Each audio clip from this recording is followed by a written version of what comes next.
You know, the flight attendant is such an icon of air travel, but their origins are way more turbulent and, honestly, revolutionary than you probably guess. Today, we're going to peel back the curtain on the amazing story of how one woman's incredibly bold idea didn't just create a whole new job, it literally changed the skies forever. Okay, so let's just dive right in. I want you to picture this for a second. You're on a super shaky, deafeningly loud airplane in the late 1920s. This whole flying thing, it's brand new and frankly, it's a little bit terrifying. You need a hand with something? Maybe just a glass of water? Who do you even call for? The co-pilot. Seriously, I'm not kidding. The person who was supposed to be, helping fly the actual plane would have to get up, leave the cockpit, and come serve you.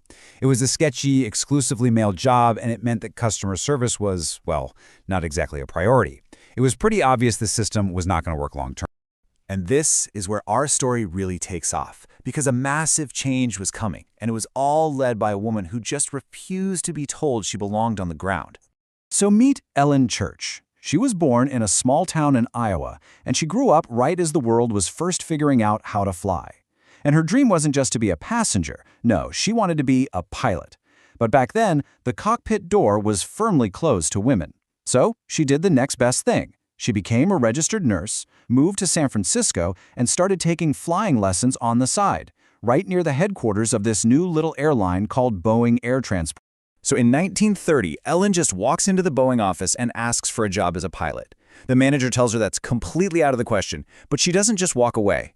Instead, she pitches him this entirely new idea with this absolutely brilliant line. She argued that putting a woman on board wasn't just about serving drinks. It was psychology. It would actually calm down nervous passengers, especially the men.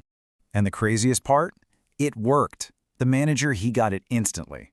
I mean, flying was scary, people got airsick all the time, and having a registered nurse on board to handle emergencies, that was a huge selling point.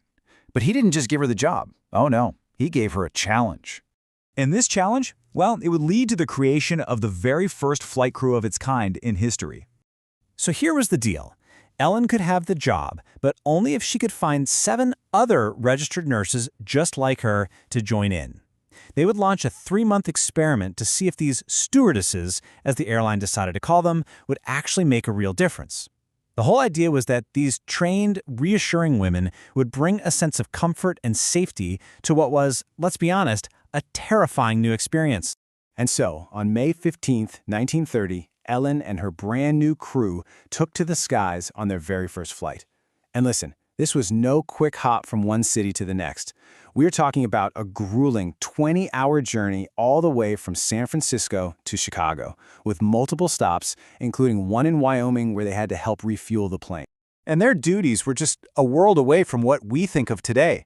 They served whatever food they could grab during those refueling stops, which was usually cold fried chicken.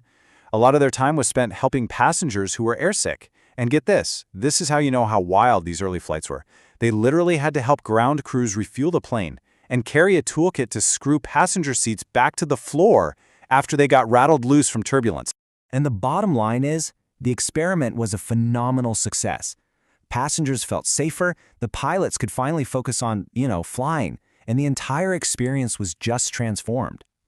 Ellen and her original 8 had proved the concept so well that other airlines immediately started scrambling to hire their own crews of stewardesses. The success of these first women really helped kick off what a lot of people now call the golden age of air travel, which stretched from the 1940s all the way into the 60s. So what was that age really like? Well, the airlines were trying anything and everything to keep people entertained on those long, boring flights. Some actually put famous art on the cabin walls, turning the plane into a flying museum. Others would hand out postcards for you to write while you were in the air.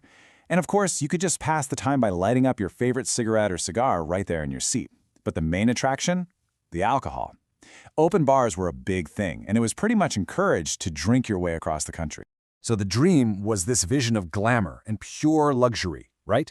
But the reality, well, it was still a bumpy, often pretty scary ride in a cold metal tube, just one that was now filled with a thick haze of secondhand smoke. So getting passengers drunk wasn't just a perk, it was a strategy. It was a way to make them forget they were hurtling through the sky. Flight attendants were even known to crank up the heat in the cabin just to make the drunkest passengers pass out and keep things calm. But while this golden age might seem all wild and glamorous, that glamour wasn't for everybody. For a huge part of the population, the skies were just as segregated as the ground below. For black passengers and other people of color, flying was often just another place they had to face segregation and discrimination. Airlines actually trained their phone operators to listen to a caller's voice to try and figure out their race. If they thought a caller was black, they'd be put on a specific, often worse, flight, and once on board, they were frequently forced to sit in separate sections away from white passengers. Flight crews had the power to remove anyone they wanted for pretty much any reason. In 1954, this exact thing happened to the world-famous jazz singer Ella Fitzgerald.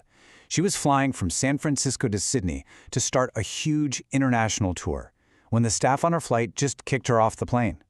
Here she was, a global superstar, but on that plane, she was just another black person facing the ugly reality of discrimination. So, the profession we now totally take for granted was born from one woman's revolutionary vision, a vision that challenged the whole idea of who even belonged in the sky. But as we've seen, progress doesn't always move forward for everyone at the same time. It really makes you wonder, doesn't it? As air travel continues to change, what other outdated ideas, both the ones we see and the ones we don't, might still be flying right alongside us?